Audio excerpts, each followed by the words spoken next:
I think, man, it's been a while. I was like, I haven't seen Josh in a good little bit. I know. Here we are. Season recap. Yeah, a little season recap. You want to tell us a little bit about your journey this season? Well, I think that I would say, man, that was in February. We started January, February. I was wearing flannel. And I have on flannel for the first time this year. So, full circle. Although it's really frustrating it's not getting cold yet because I like I have black T-shirts and then like winter clothes. Right. So. And it's 75 out there. Yeah, exactly. Yeah. So, we're in the season now where it's like, hey, I could wear a light jacket until 9 a.m. 8 o'clock. 8 o'clock. And then I'm going to be really sweaty in the afternoon. So it makes it difficult. Maybe we should just bring a change of clothes, I don't know. But yeah, so I would say another thing is that my kind of thought process or lens of the purpose of our podcast has changed. We've talked about this a little bit. And, I think that maybe we haven't like pushed to get sponsors. We're not really trying to get a big following. This is really designed for just our local community and highlighting businesses. Right. I think that if I'm like, well, then what's the benefit? If you're not trying to become popular over it or make money off of it, what is it? And I think that my lens is really, I'm giving a platform. We are giving a platform for local businesses just to share their story, right? That way you don't have to read the story on the back of their restaurant menu, but how many opportunities do these small business owners have to do this, right? And does it translate on a post or a blurb on your website? And so just coming in and, I think that behind every business, successful local business, there is a soul, right? There is a kind of a face, and the owner is really the heartbeat that drives a lot of that. And so just giving them a platform and getting to know them, and that's something valuable to them. And yes. Yeah. And so it's well said. Every time we've had that local business owner on, I'm always impressed. I'm always impressed with their story. I'm always impressed with the adversity that they've gone through and the struggles, and hearing, just about their mindset of how they approach every day, because, you own a businesses and it's hard, right? Yep. It's absolutely every day you can get kind of kicked in the teeth.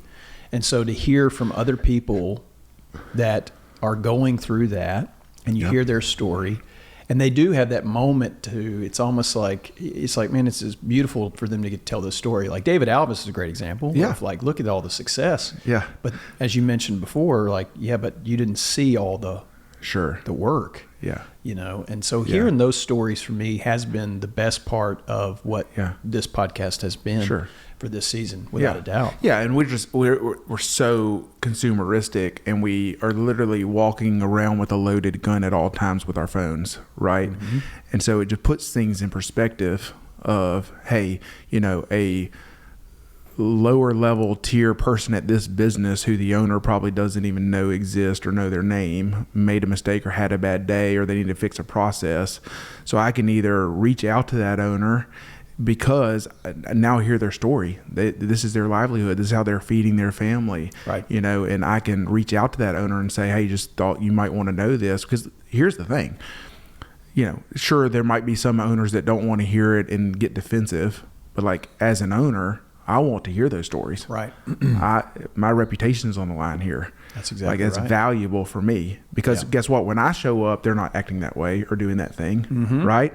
So to hear it from there, I need to know that. And so, it's just it's just this kind of, let's highlight how we can, as a community, one, support these local businesses, but just kind of put it in perspective as well. Right. It's like, hey, these, sure, you can go leave a bad review for Target.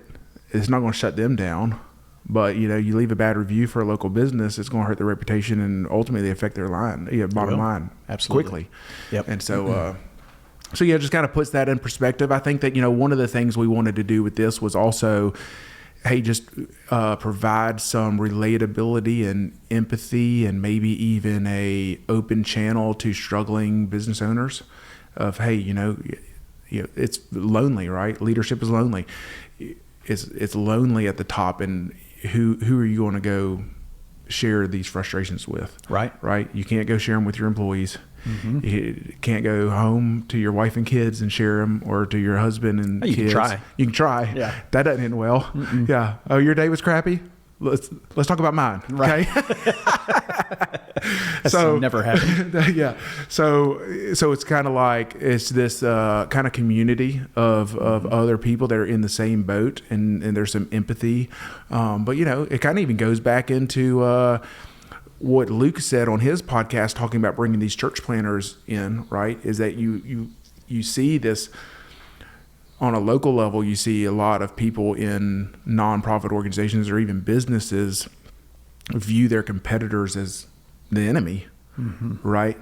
And the truth is like, that's the best place to get encouragement, and somebody that can kind of be on the same wavelength as you. Right. These guys understand the ins and outs, the raise in prices, how hard it is to keep an employee that has this, where to find good employees, how mm-hmm. to create processes to, you know what I'm saying? Well, the struggles are all the same. Yeah, sure. Yeah. Absolutely.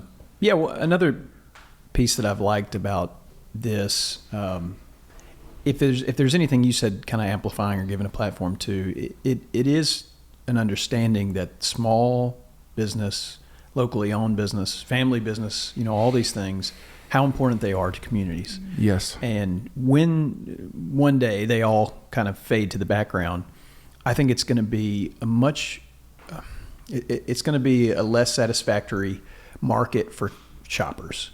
Mm-hmm. Because if you're totally oriented towards the lowest price or the biggest box or whoever, we've just seen how over time, there was certainly an era where it was like, man, these efficiencies that these guys drive, they're just going to knock everybody out of business. That hasn't totally come to pass. I mean, There's been a lot of people that have had to bow out because maybe mm-hmm. they couldn't keep up with this way or that way. But the reality of it is that, as we've talked about before, when your decision-making apparatus is a long, long ways away from where your business is, you don't know what it's like to be those people. Yeah. You don't know what it's like to be up against what they're up against. And so it's easy to make those decisions on a spreadsheet and then just have it kind of go all the way throughout the multinational corporation. Yep. But where that usually ends up for customers and employees is usually not the best place. And the reason why is simple, right? It's because you don't know what they're dealing with. You don't know what they're going through. You don't know them. Yeah. And so come to find out that as businesses get bigger and bigger and bigger, it's not always better, right? Yeah. And so just at least having a diversity of selection in the marketplace, I can go to Academy or Dick's Sports, or I can go to Sports Spectrum. I choose to go to Sports Spectrum, right? Sure. Because I just enjoy that experience more. Now, there may be certain things that I would buy from Academy or Dick's Sports over them, but having that choice is so important. Sure. And I think that if we can amplify anything, it's that, hey, let's hold on to this choice because we don't want to let it go. Yeah. If we let it go and it just becomes Dick's Sporting Goods, it's probably not going to be great for us. Well, and that's frustrating to me when a local business owner, is kind of doing the price checking thing, right? For other businesses. Mm-hmm. I'm like, dude, you understand this, right? Yeah. You don't want to go and give a bid for them to go shop it around, right? And try to find a sub to do it cheaper, mm-hmm. right? And you would warn them against that. However, you're going to go to a Sports Spectrum, take a picture of the shoe you like because you tried it on, go order it online, right? To save $20, really? Right. It's like, and then what are you going to do to return it? Or what do you want, you know what I'm saying? It's just so it's just this kind of mentality, because mm-hmm. the truth is, if I go buy that money online, that money is being invested back into a different market. Correct. If I go to Sports Spectrum, that money is going to be spent back at a local restaurant, at a local whatever. Right. And so, I just think that's really valuable. And there has been a shift, right? We talked about that a little bit with Blake when he was on here. It was like, man, we're in high school. You went to Outback for a nice steak. You went to IHOP for breakfast. Yes. Like, that's what you did. Yeah. And now those places sit empty. Right. And so there is a little bit of a movement back to a local and appreciating the nuances of that. Mm-hmm. And so I think that's just we just have to kind of keep repeating that. And, look, we have enough in our market to keep it self-contained, right? We have enough in our market to use local vendors, to use local whatever it is. I mean, there might be some exceptions, but yeah. Well, the connectivity is something we talked about before too, and how we're all in a community like this, which is smaller. It's not the biggest in the world. We are connected in really important ways. Yep. It's easy to complain about Shreveport. Oh yeah. I mean that's you could come up with 10 things now. I'm looking at I-20 right there. Okay. It's easy to complain about Shreveport. Excuse our progress. Right? But I think it's harder but more necessary to understand that we are a part, and that if we want it to be better, just like Michael Jackson said, take a look at yourself and make the change, right? Man in the Mirror, great tune. Man in the Mirror. But that's true, right? Yeah. And it's on us if we want Shreveport to be a better place, Shreveport Bossier, whatever you want to call it. Yep. It is on us. Yeah. We're not going to wait for somebody to show up and wait for 50 to show up and well, it save goes the back city. to what Gene was talking about, right, in his verse, right? We're just always like, we're quick to make an excuse. Oh, well, if this would just happen. Oh, well, if this would be better or whatever. And, and I'm guilty of it. I am too. Absolutely. I'm like, oh, I got to drive to Dallas on a Tuesday to go see this concert. Why can't they just stop here? Yeah. And so, but yeah. So on the recap, I was going to flip through our guest list and give a shout out and see if there was anything that we remember. Obviously there were a lot of them with just us, me and you.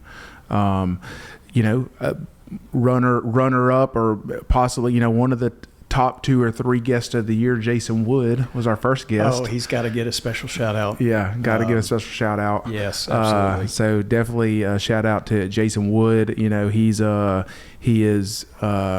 doing a lot of great things. During this season, they remodeled and launched their first permanent facility with the church he's involved with, Covenant Church, and I know that was a lot going on, and they're actually seeing really, really compounding growth, which is crazy. Really? We've always seen some incremental growth, had a lot of military families come in and out, different things. We changed locations, 5 times in the first 5 years, I feel like. Yeah. And now we've never had people that said, hey, we saw your sign, so we're popping in, right? And so it's kind of crazy for us being 12 years old as a church or an organization to have that, or maybe 14 years. I can't remember how long it's been. Mm-hmm.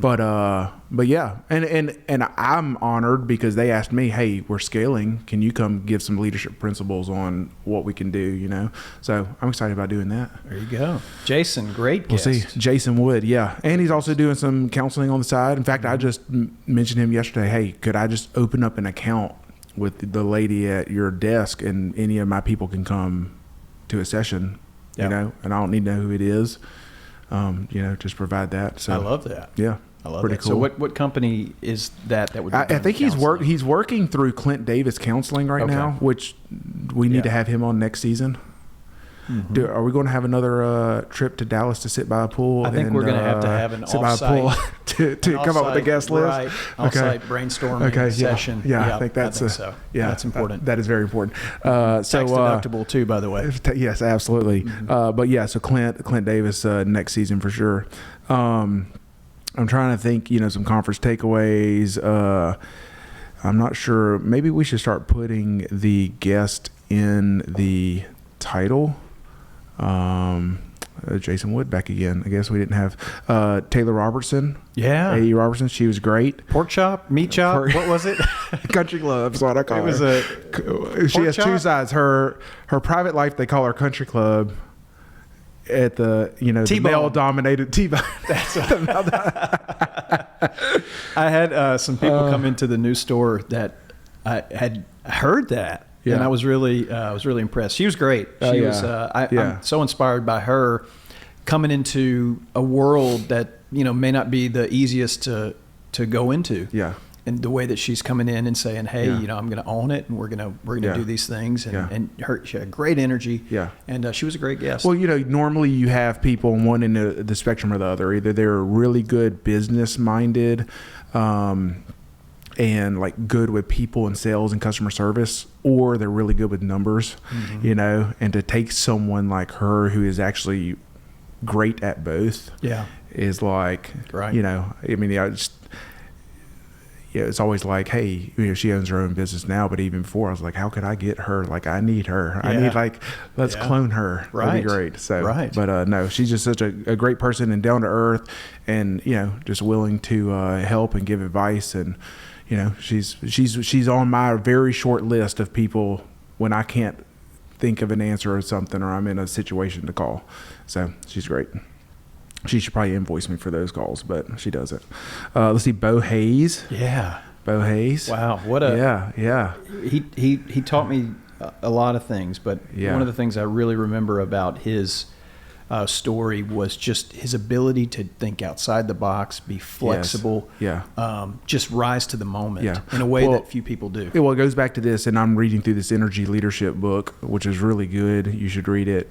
Our coach recommended it to us, Aaron, and but you know, it's not seeing things as good or bad or as problems, but just seeing things as this is how they are, and we can either step in and solve it, or we can be a victim and give into it. Right. And so, talking about them in the pandemic and being a newer restaurant and having to lay everybody off, and just, that's what they did, right? They're like, hey, this is all out of our control, but if we come together and, you know, we can come up with a solution that benefits everybody. Yeah. That's a crucible, right? I mean, he just, pressure.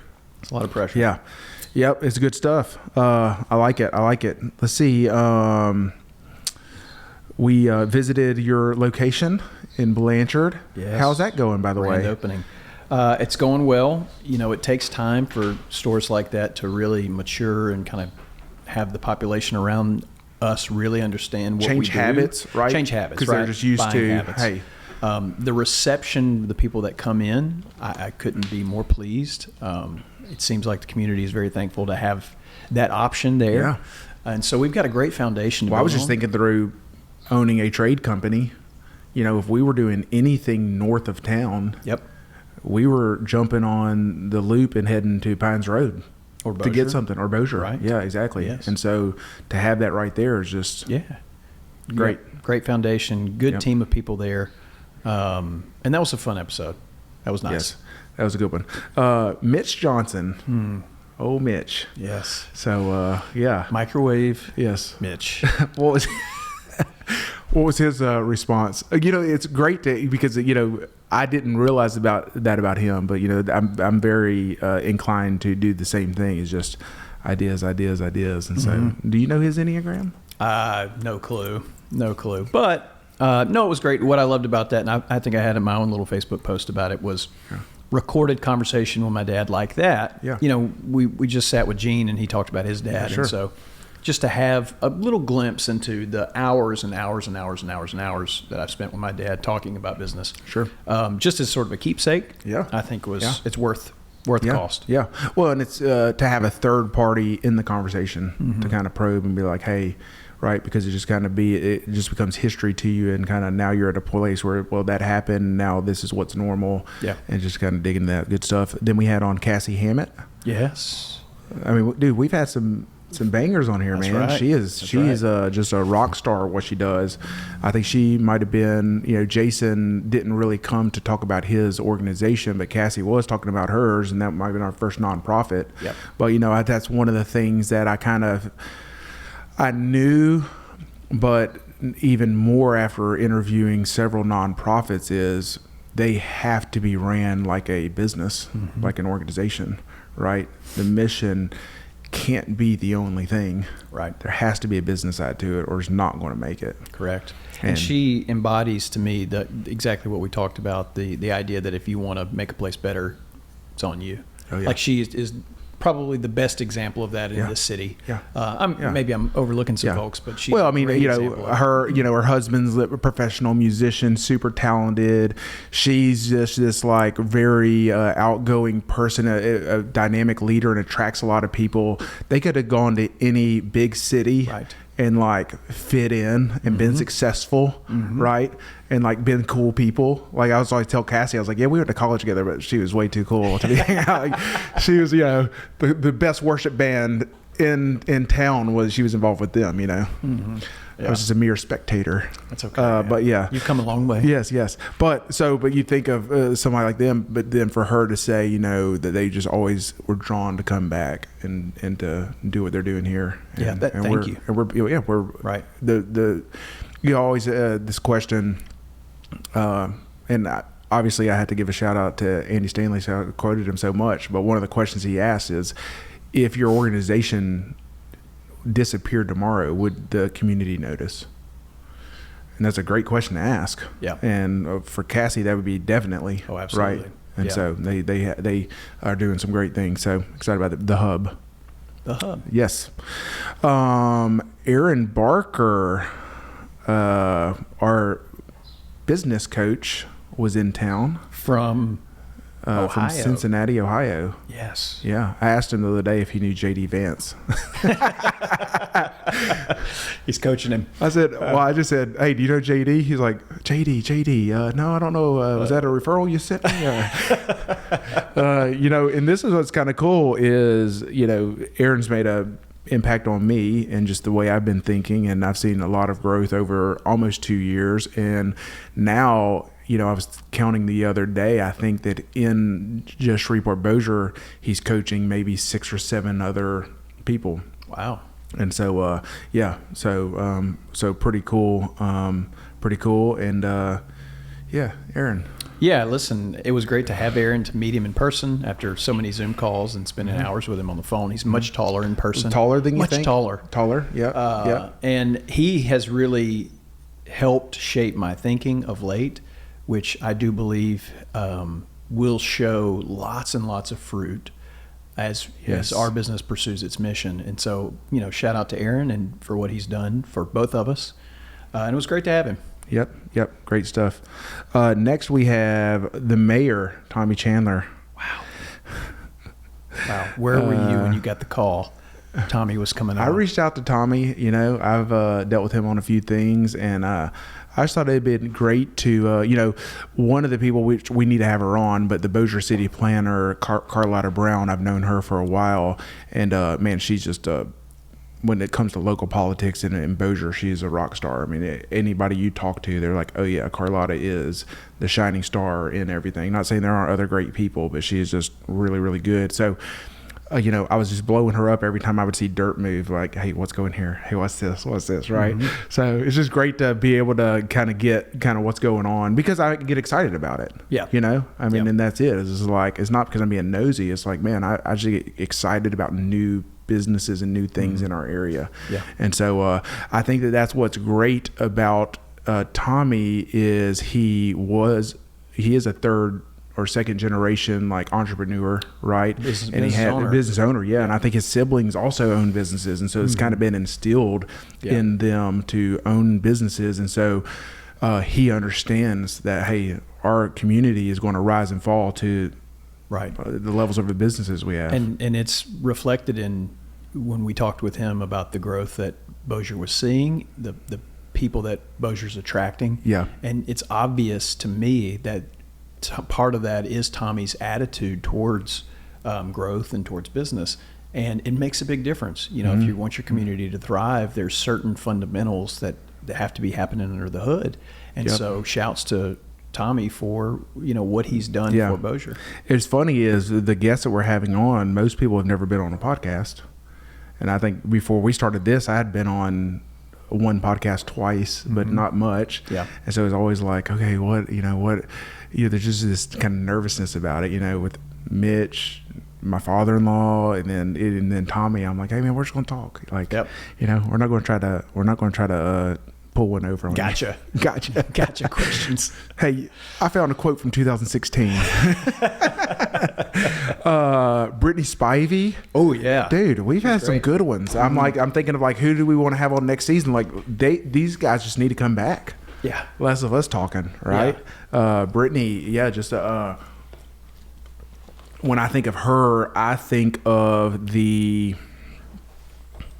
the dynamic between her and her employees. Yes. Like we just didn't talk very much about her actual business and processes. It's just like, she's like, you know, she views them as like her kids almost. Exactly. Right. And she's like this motherly figure to them. And they're very loyal to her. Very in loyal. return. You know, I just observe a little bit, I guess, from Facebook or whatnot, because I'm, you know, I can't say I'm the biggest patron of the dress shop. Yeah. Maybe I should be. Yeah. But ultimately, I was really taken aback by how supportive, you know, a lot of her employees were of her in a way that just kind of jumped off the page. Yeah. You're talking about the response they had on social media. Yeah. It was like, we're like, hey, who are these people sharing all this? Right. Right. And so, I don't know if we picked up any viewership after that one or not. Little brother Jordan Johnson. Oh yeah. Oh, and let's shout out Brittany. Her business is Simply Chic. Simply Chic. And since we started, she has opened up that Ruston location. Oh. And we had shared a response. She actually texted me a couple of weeks ago and was like, hey, I was listening to the primal questions here, you know, my primal question, you know, so pretty interesting. And maybe we even talked about maybe having her husband on too, because I didn't realize, you know, he quit his job to go to work. Yeah. It was crazy. So awesome to hear. Jordan Johnson, my home builder. Yeah, and I went back and I was listening to that the other day for some reason. Yeah. And number one, another great recording of kind of my family and having a conversation. Yep. But you know, again, in his journey, he did step out there. Oh yeah. He stepped out there in a real way. And thankfully, I mean, still going well for him. I feel like that with the climate being what it is, he should continue to grow. And, you know, so look, very proud of him. Because it's risky and it's got to be inside you. You've got to really want to take the swing. And so to record where he is with that today was great. Yeah. My one of the things I keep saying, and I don't know if I shared it on the last podcast or not, but I've been repeating it a lot to the team around me, but this quote, and I probably heard it before, and it's probably a very common saying. It just has resonated with me in the season I'm in, but it's just because it's normal doesn't mean it's necessary. And so when you think of somebody like Jordan, you know, he was probably pretty comfortable, right? But he might have had some visions for what he wanted to do with his life, right? And so he's like, just because it's normal for me to be in the family business and to be doing what I'm doing doesn't mean it's necessary. And that's really the thought you have to take a risk, right? It's like, hey, I don't have to be where I'm at. But that goes on a micro level and a macro level, right? I mean, you can do big things, but you can even go to your employees, because I talk a lot about empowerment. By saying, hey, just because this is the normal way we do it doesn't mean this is necessary we do it this way. That's right. So if you have a better way, like bring it to the table. Absolutely. You know? Absolutely. So great quote. Yeah, it is. So we had we did a 25 episode 26. We did a recap with our producer Josh Warren. Yes. So Josh has been great to work with. Absolutely. And you know, giving us good feedback. He's like, hey, I'm by far your biggest listener, because he's like, I listened to it twice. Yeah. I listened to it live and I listened to it again, you know, and but yeah, he does a great job, you know, so for video work. That's right. And marketing, stuff like that. Just reach out to Josh. It's Surface Wave Media, right? Surface Wave Media with Josh Warren? Surface Wave Media. Yes, there he is. Okay. Is that it? Surface Wave Media? Is that good enough? Okay, well, just fine. Yeah, Red Wolf. He's partnered. So he has a little bit of everything. But you can find Josh Warren on all the places. Let's see. Then we had Clint McCullough on, and man, just a very to me that was almost like a breath of fresh air. Just talking to him, just kind of, you know, just he's just always. I'm just always uplifted when I'm around him. Yeah. Oh, it's super genuine. Yeah, very genuine. The care that he has, like starting the day with the prayer service, and just how invested he seems to be, and it's a team. And obviously, I see his trucks everywhere now. Everywhere I drive, I look around. I'm just like, well, there's Clint's truck, and there's Clint's truck, and there's Clint's truck. Well, I was able to go spend a couple hours with him and have lunch with him a couple weeks ago, and he just took me around and showed me their stuff. And but he's like, hey, if we're supposed to be family, I got to see you. So, you start your day here, I want to see you. Yeah. And then, they probably have, I don't know, I can't remember what he said, 60 or 70 employees, but every Monday morning they start together at 6:15 a.m. Wow. And I'm like, dude, why so early on a Monday? He's like, man, we got work to do. Right. Amazing. Isn't that crazy? That's amazing. Yeah. Yeah. How big of a turnout would you have if you did it all call at 6:15 on a Monday for your people? We could get a decent one. Okay. We're spread out pretty far, though. That's our challenge. When do your people report to work? It depends. I mean, it's like the start. Well, the store opens at 7, so the majority are going to be 7 to 8. Yeah. Gotcha.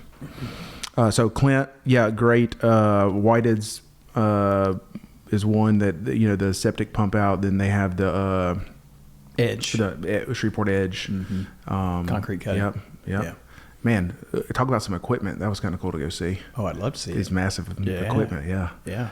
Pretty cool stuff. Let's see. We talked about Enneagrams. On the Enneagram episode, we had Jason Wood back. And then we brought Jamie East, who has actually gone through a lot of training with the Enneagram. She does their mission director at their church. And she also kind of has a lot of local businesses. I know Brittany Spivey's used her, and a lot of schools have used her to come in and talk with their team about just kind of personality and dynamics and decisions we make. And so, so she'd be great to have. In fact, the CEO I have at Berkshire Hathaway, Wanda, listened to the episode and was like, she has to come in and talk to our people. I was like, yeah, no, she does. Yeah. So. No, she was great. She was able to point to very tangible things about how, these different personalities can interact and how they react. And I think it would be beneficial for businesses to bring training like that in. Number one, because you're showing people, that you care about them. And then two, when you learn something about yourself, particularly in any area of self-awareness, that generally tends to make the work environment better, right? Because, if I'm realizing that I have a tendency to do this thing that's maybe not the best, at least just being aware of it, now I've got a way to label it to try to ward it off. Yeah. So I enjoyed that talk. That was good. Yeah, I think that's it. I mean, I think that the more self-aware we can become and our team can become, just the better, right? It just kind of reduces. You're never going to be able to avoid conflict, right? And you just have to embrace it and work through it. But if we're not in a healthy place, we avoid it, right? And we let it fester until it blows up. And then obviously we know then production goes down and all kinds of stuff, right? Sure. So next we had on David Alvis, restaurateur, local, with Silver Star. And like a week after he was on, I saw that he signed a lease in the Broadmoor area. And they open up, I think I saw an announcement, but they open up like this week or next week. Wow. So serving all their menus. Actually, I think it's the smokehouse menu and the cantina Mexican restaurant together. Wow. Which is what they have up by my house. Yeah. It's great because I'm like, hey, do we want barbecue? We want Mexican. You can't go wrong. Want lasagna? You want cupcakes? Do we want to mix it? That's right. I mix it. I put the brisket in the queso.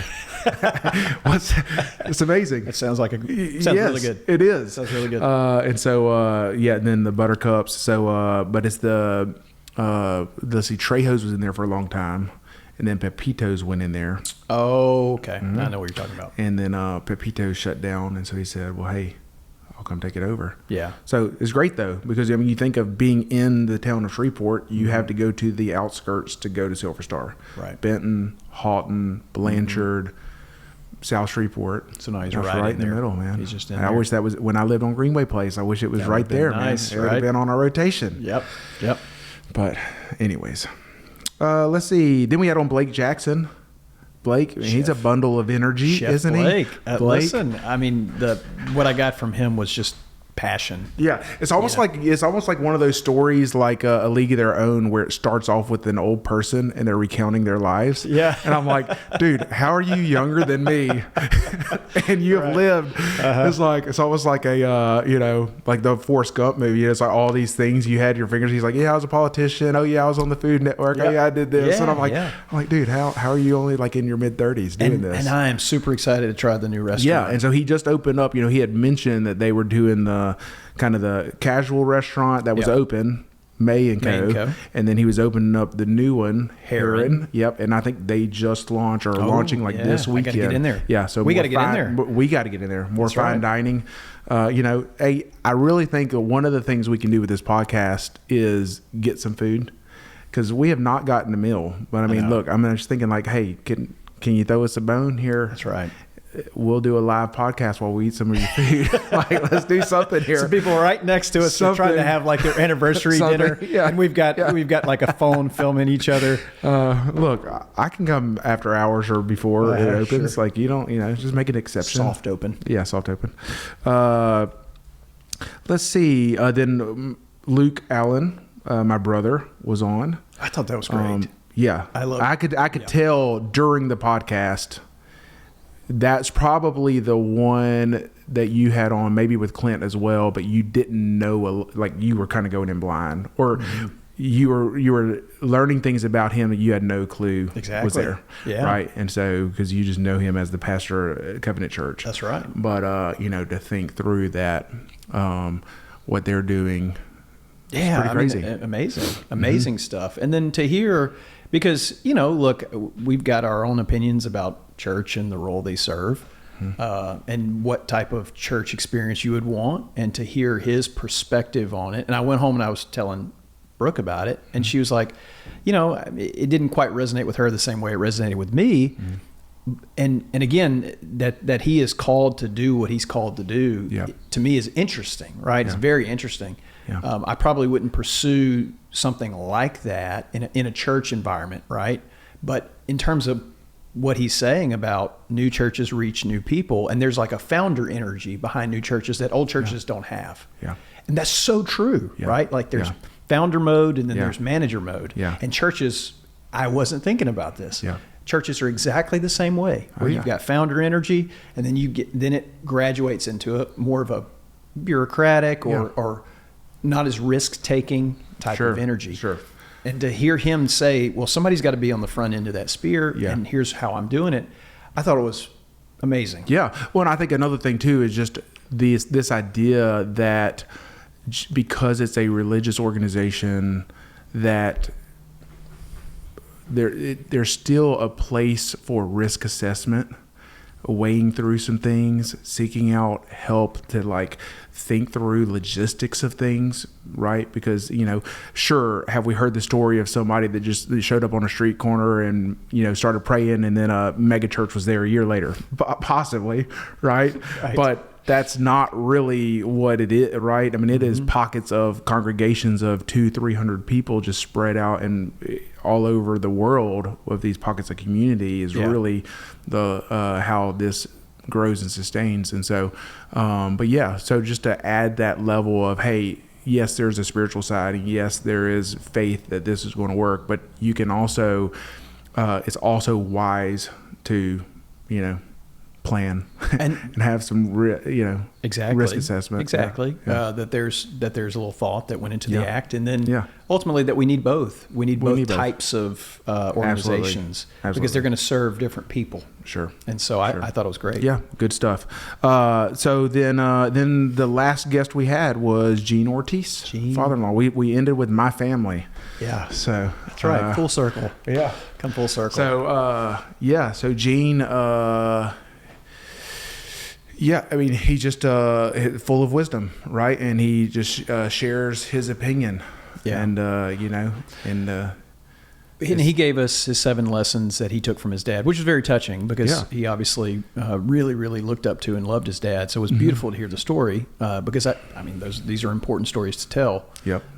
I think listening to his 7 points that his dad told, when it comes to business books, there's so many, and there's probably 10,000 written this year.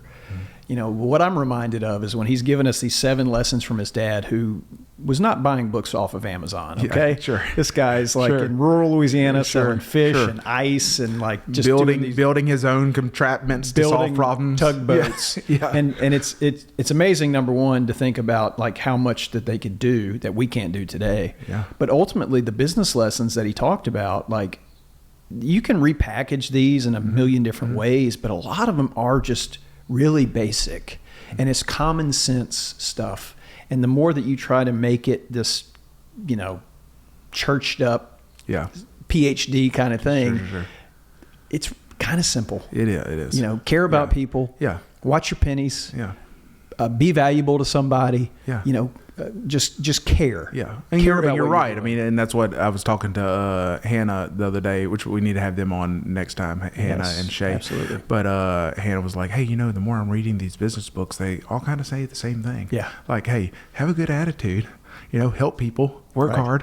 Right. You know, it's like the same kind of stuff, right? Yeah. And it's true. And those principles apply. And that's what success in Gene's father and the success of, you know, Gene and what he's done in his life and success for us. I mean, it's really just all applicable. I think that why I like to read and seek out new things, it's just a good reminder. We just have to have the reminder because, I mean, it's, you know, if we don't have that something constantly reminding us, then we get distracted really easily. That's right. And we buy into the noise, we get overwhelmed. And so we just had to have those people around us. Yeah. And this podcast has been great for me in that aspect. Mm-hmm. Well, that's right. Listening to the lessons that he was running through. Yeah. I'm writing them down. I'm making notes, and I'm also like, man, I'm walking out of this thing today, and I'm going to be thinking about what he said. Yeah. Well, because I'm like, well, I'm the biggest hypocrite. I'm like, oh yeah, you're right. I'm like, I haven't done that in 6 months, you know? Right. And so it's just a great reminder. Yeah. Powerful. And I really did. I probably, if I had to, you know, apologies to Jason because I love Jason Wood. He's one of my favorite people on this planet. But ultimately, when I think about all the podcasts that we did, I think Gene's holds a special place for me. It was incredibly touching, you know, and he was, I don't know, he just, like you said, he brought so much wisdom. He had so much respect and love for his dad. And he was telling a story that as business owners that we all need to hear, you know, and there's that connection. And we've talked, you know, we've gotten into spiritual things, but the connection between the spirituality with Gene and then the work and how that's the real meaning, right? The real meaning is not in the victory. It's not in the glory. It's not in the money or any of those things, but what is it really, really about? And how he just throughout his long three episode arc carried us through that to the very end when he said, and I wrote it down, die well. And I was just like, wow, I think I'm going to go get a tattoo of that or something, you know, because it just hit me of what a powerful phrase of dying well. And what does that look like when you're on your deathbed? Because you're not thinking about that today, right? No, you're but we like, should. I got to get through today. Yeah, but you know, we should, because it is, what's the point? Right. And what is the point? If we get to the end, and all we've been doing is chasing dollars. Exactly. I mean, you know, my kids would be happy. But I'm like, you know, what's the point? And I think of what you're saying though is to speak to someone who has been in both worlds most of his life, right? Both worlds by what? The spiritual kind of nonprofit minister role as well as businessman role. Because ever since I've known him, he has been in business as well as that, right? And it's not a either or it doesn't have to be an either or, right? It can be a both and. And that's what he is like, hey, now he's retired and I'm going, you know, he's going and doing carpentry work or remodels or whatever he's doing, but that's not the only hat he's wearing, right? So. No, it was great. That's my favorite episodes of the year. Sorry, Jason. Hey, look, it gives him something to strive for next year. Right. You know, that's right. He Jason, can come back stronger. Yeah, let's do a little off season. Let's get a little, you know, prep work in for Jason. Yeah. So we're going to take some time Yeah. And we're going to kind of go holidays out. are coming up. We're going to go. Holidays are coming up. We've just wrapped up a huge election, and so we're going to take some time. We're going to reflect about the podcast. If you've got any ideas or any directions for us to explore, dear listener, yes, please. I think that's probably a goal we could set for 2025 is just more engagement with our people. We're not having many. We need to have some polls going, like, hey, give us your feedback. Right. Because it is crazy, and it's not our goal to get some huge listener base, but it is crazy for me to run into somebody and they'll reference something. And I'm like, oh, well, I mean, if you're listening to this, who's listening to this? I don't know who's listening to it. Right. At least and so, 2 or 3 other people. Yeah, 2 or 3 other people. I think. Yeah. So, but I would say my mother and my mother-in-law it's mostly them. Mostly them. They have listened to all of them. But it is cool too, though. You even mentioned it. We kind of to have this kind of keepsake, this conversation on recording with your brother and your dad, and then Absolutely. Like to have that with Gene, right? It's even just to share with people that know Gene and are even in the family.